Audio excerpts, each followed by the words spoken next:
Any thoughts or suggestions in going through traditional publishers versus self-publishing?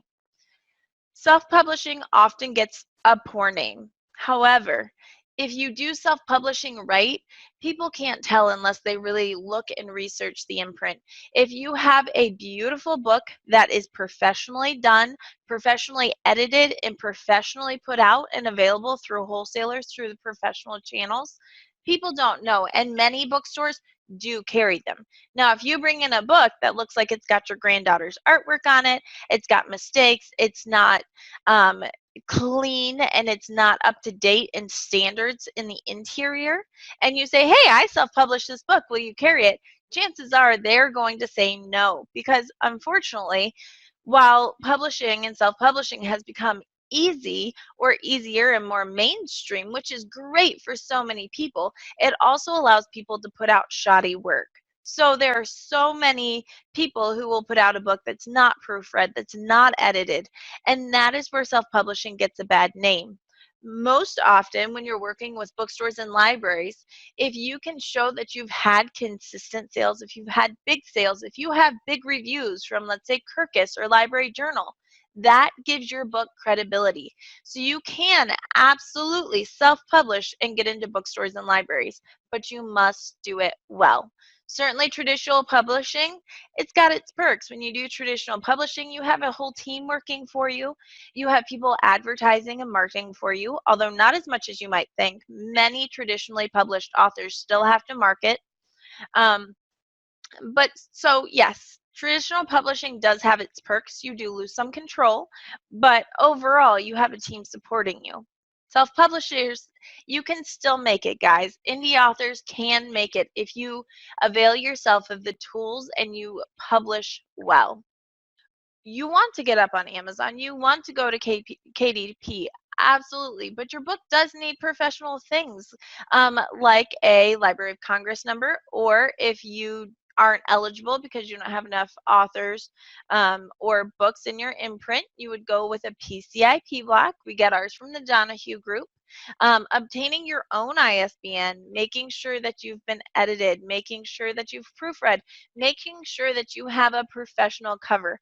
I don't know if you've been on Amazon lately, but if you scroll through books, well, I know I can. I know not everybody can, but if I'm looking at books on Amazon, I can usually pick out the home created covers, the self-published covers, and the professional covers. It's important that you find someone that knows not only graphic design, not just art, but book cover design. It's so important that you stay on trend with the book covers that are coming up now, and making sure that you're really creating a book cover that looks like a book cover.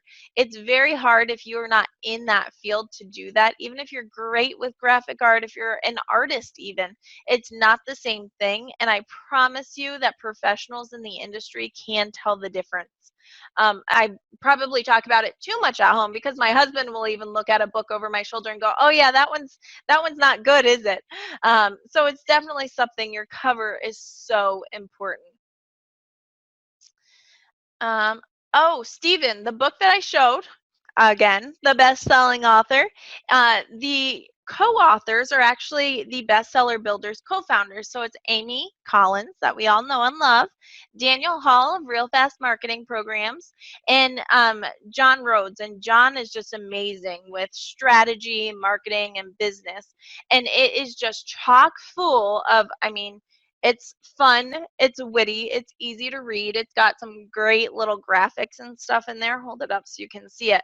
And it's got 19 steps, guys. 19 steps to building a platform.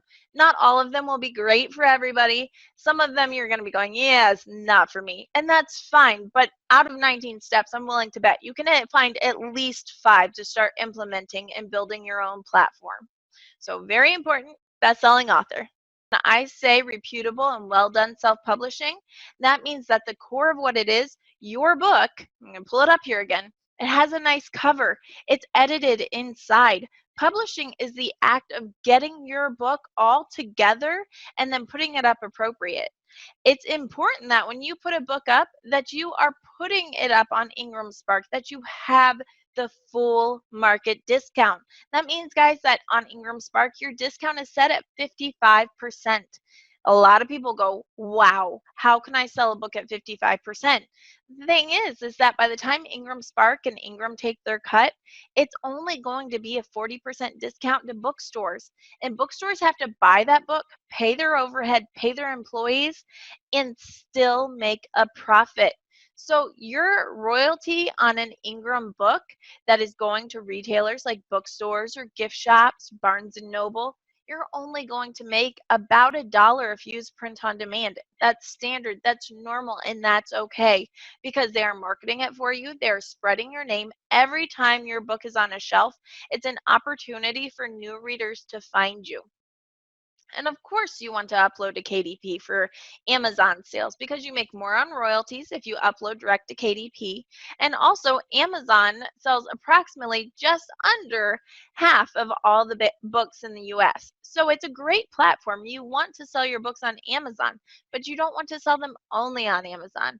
And to sell them elsewhere, to sell them into libraries and bookstores, you must have a well done book. That's making sure that your book is up to the standards, making sure that your layout is correct. I actually think it's so important. I just saw a book not too long ago. Cover was beautiful. It was proofread. It was edited. You know what? Didn't have a professional layout. Page numbers were not where they were supposed to be. The lines were not justified. There were not, the footnotes weren't how they were supposed to be, and that kills a book. You bring that into a bookstore, and a bookstore owner flips through that and sees it, they're immediately going to say no thank you, and they will not give you a second chance. So it's important that you pay attention to all of the details that the publishing industry expects to find in a book.